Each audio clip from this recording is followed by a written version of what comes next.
नमस्कार बच्चों, कैसे हैं आप सब। उम्मीद करता हूँ आप सभी अच्छे होंगे। तो चलिए, आज का वीडियो है हमारा गुणज एवं गुणनखंड के टॉपिक पर। ठीक है, आज हम पढ़ने वाले हैं गुणज एवं गुणनखंड किसे कहते हैं, उसके बारे में आज मैं आप लोगों को बताने वाला हूँ। सबसे पहले देखिए, गुणनखंड। गुणनखंड किसे कहते हैं? किसी संख्या के गुणनखंड ऐसी संख्याएं हैं जो उस संख्या को पूरी तरह विभाजित करती है या काट सकता है।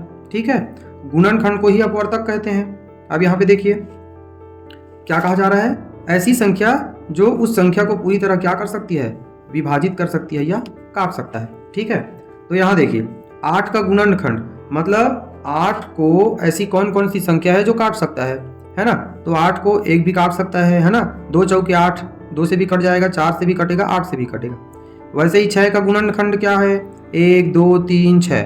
ठीक, 2 से भी कटेगा, 3 से भी कटेगा, 6 से भी कटेगा।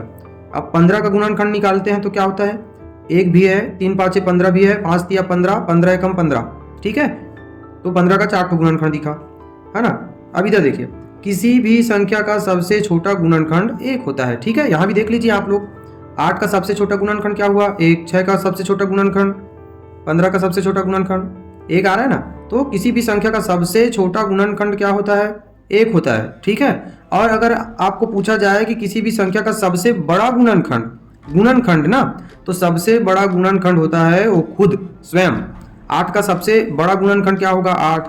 6 का सबसे बड़ा गुणनखंड वो स्वयं 6 होगा। 15 का सबसे बड़ा गुणनखंड वो स्वयं होगा।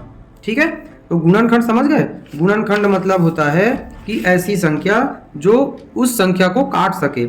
जैसे यहाँ पे हमने देखा था 8, है ना। तो 8 कौन कौन सी संख्या काटेगा इसको, 2 काटेगा, 2 एकम 2, 2 चौके 8। ठीक है, 4 भी काटेगा इसको, 4 एकम 4, 4 दूनी 8, कट गया ना। अभी फिर 8 तो काटेगा ही, 8 एकम 8, 8 एकम 8, कटा ना। तो इस प्रकार, ठीक है, तो जो किसी संख्या को काट सकता है वही उसका क्या कहलाता है, गुणनखंड कहलाता है। ठीक है, उभयनिष्ठ गुणनखंड। देखिए उभयनिष्ठ गुणनखंड किसे कहते हैं, तो दो या उससे अधिक संख्याओं का गुणनखंड करने पर दोनों संख्याओं के गुणनखंडों में जिनका जोड़ा बने वही उस संख्या का उभयनिष्ठ गुणनखंड होगा। ठीक है, यहाँ देखिए 12 और 16 का उभयनिष्ठ गुणनखंड होगा। तो 12 का पहले गुणनखंड निकालेंगे, 1 2 3 4 6 12। ठीक है, 16 का गुणनखंड क्या क्या है, 1 2 4 8 16। ठीक है, तो इन दोनों में जो समान गुणनखंड रहेगा, जो एक जैसे जिनका जोड़ा बनेगा, वो उनका क्या कहलाएगा, उभयनिष्ठ गुणनखंड कहलाएगा। ठीक है, इन दोनों में ऐसी कौन सी संख्या है जो सेम समान रूप से है जिसको हम बाहर निकाल सकते हैं। तो यहाँ 1 है जोड़ा बन रहा है, 2 का जोड़ा बन रहा है, 4 का जोड़ा बन रहा है। ठीक है, यहाँ 1 2 व 4 का जोड़ा बन रहा है, अतः 12 व 16 का उभयनिष्ठ गुणनखंड क्या होगा, 1 गुना 2 गुना 4 बराबर 8, है ना। 4 दूनी 8 एकम 8। ठीक है, अब देखिए अभाज्य गुणनखंड। अभाज्य संख्या के बारे में हम लोग पढ़े थे ना, मैं आप लोगों को बताया था। अभाज्य संख्या ऐसी संख्या जो 1 से और स्वयं से कटता है, उसी को अभाज्य संख्या कहते हैं। तो यहाँ पे क्या करना है, हमको अभाज्य गुणनखंड निकालना है। तो पहले हम गुणनखंड निकालेंगे और उसमें से जो संख्या अभाज्य रहेगा वो अभाज्य गुणनखंड होगा जी। ठीक है, तो जैसे 10 का अभाज्य गुणनखंड होगा, तो 10 का गुणनखंड के रूप में तोड़ेंगे तो 2 गुना 5 लिख सकते हैं ना, 5 दूनी 10।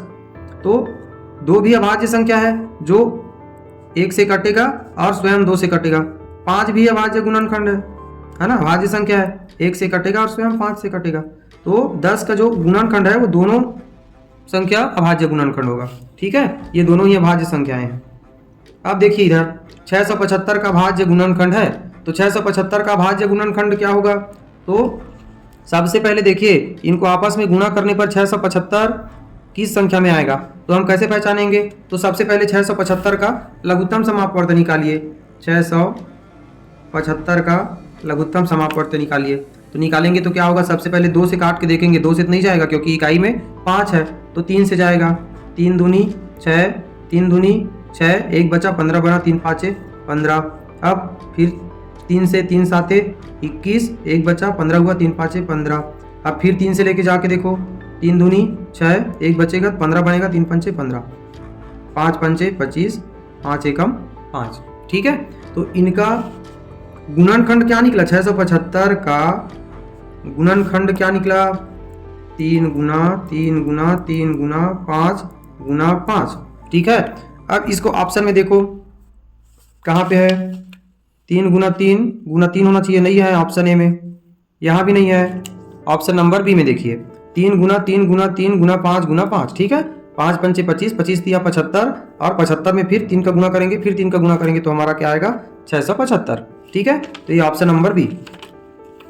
अब गुणज किसे कहते हैं, देखिए गुणज किसे कहते हैं, तो गुणज का अर्थ है पहाड़ा।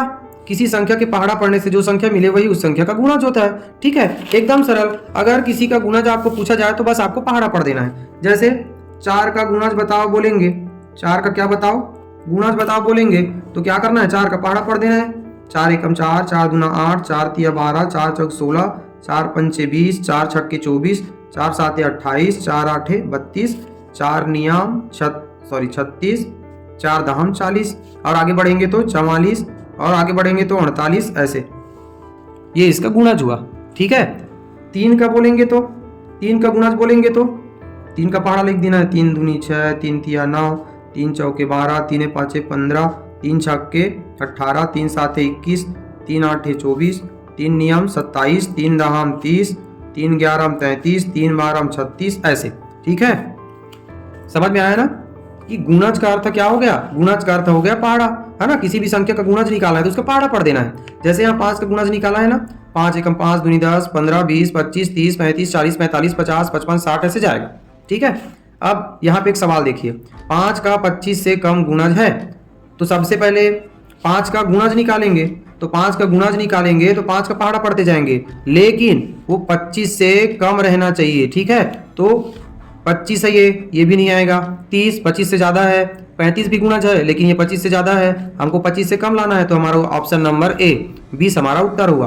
5 का गुणज है 20, है ना, जो 25 से कम है। ठीक है, आगे देखिए, 4 का प्रथम 3 गुणज होंगे, तो 4 का गुणज होगा तो 4 का पहाड़ा, 4 एकम 4 दूनी 8, 4 तिया 12, 4 चौके 16, 4 पंचे 20, लेकिन हमको प्रथम 3 ही गुणज को निकालना है, तो 3 यहाँ तो 4 है, 4 को गुणज दिख रहा है, ऑलरेडी ये गलत हो गया, है ना। यहाँ पे देखो 4 एकम 4 दूनी 8, 4 तिया 12।